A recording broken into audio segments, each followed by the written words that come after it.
रजनी जी सहारनपुर से। राधे राधे मैडम जी। महाराज जी कोटि कोटि प्रणाम। महाराज जी हमने अपने घर के मंदिर में अपने माता पिता जी की छवि विराजमान करी हुई है जो श्री जी के चरणों में चले गए हैं। कुछ लोग कहते हैं कि पितरों की छवि ठाकुर जी के साथ नहीं रखनी चाहिए, कृपया मार्गदर्शन करें। अगर आपकी भावना की हमारे ठाकुर जी हैं तो कोई परेशानी नहीं है। ठाकुर जी का रूप कैसा आपने मान लिया जैसा, सृष्टि कैसी आप जैसी देखो वैसी, समझ रहे ना भाई। एक पत्थर के टुकड़े में क्या है, कोई रूप है, कोई आकृति है, कोई उसमें। लेकिन हमको जब कि हमारी देवी जी हैं, हमारे भगवान, गांव में देखो ना, अधिकतर जो है गांव के जो मंदिर हैं जिनमें पूजा वो सब ऐसे ही है और सारी कामनाएं पूर्ण होती क्योंकि उसमें भगवत भाव हो गया। अच्छा, जयपुर से, जहाँ जयपुर जोधपुर में श्री विग्रह तैयार किए जाते हैं वहाँ आप जाइए, पत्थर की शिलाओं को काट काट करके, मतलब हमने देखा है जैसे गोपाल जी की वो बड़ी छवि है ना पीतल की, तो ऐसे ऐसे दबा के रेती से ऐसे, अब वो जिस प्रक्रिया से तैयार कर रहे हैं, फिर इसके बाद जब अपने पंचामृत से स्नान करके अपने सिंहासन में विराजमान करते हैं तो हमें भाव आ जाता है ना, हमारे भाव से भगवान दिखने लगते हैं ना। तो जब हम पाषाण के विग्रह में भगवत भाव कर सकते हैं तो उस रूप में भी भगवत भाव, अगर भगवत भाव कर रहे हैं तो कहीं कोई परेशानी नहीं है। और अगर भगवत भाव नहीं है तो पांच भौतिक शरीरों के चित्त रखने से मंगल नहीं होगा।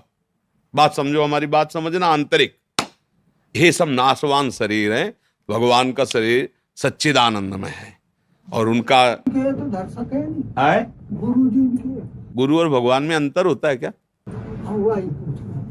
तो गुरु और भगवान में जब अंतर नहीं होता तो प्रश्न ही नहीं बनता। गुरु गोविंद न भेद कराई, संतत सकल सुनो चितलाय। हम गुरु भगवान कहते ना कि हमारे गुरुदेव भगवान से भी कहा है, मोते ही अधिक गुरु ही जी जानी, जाने संत अनंत समाना। तो गुरु और भगवान कहने को केवल दो है, वो तो एक ही।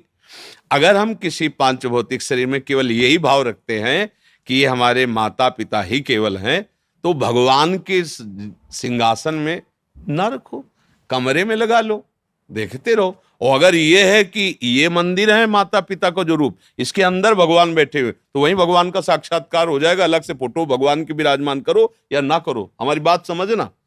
केवल अपने माता पिता की छवि लगाई और मेरे भगवान है, रोज सेवा करो, आपको भगवत प्राप्ति हो जाएगी। क्योंकि आप किसकी सेवा कर रहे हो? भगवान। तो असली माता पिता वही है ना।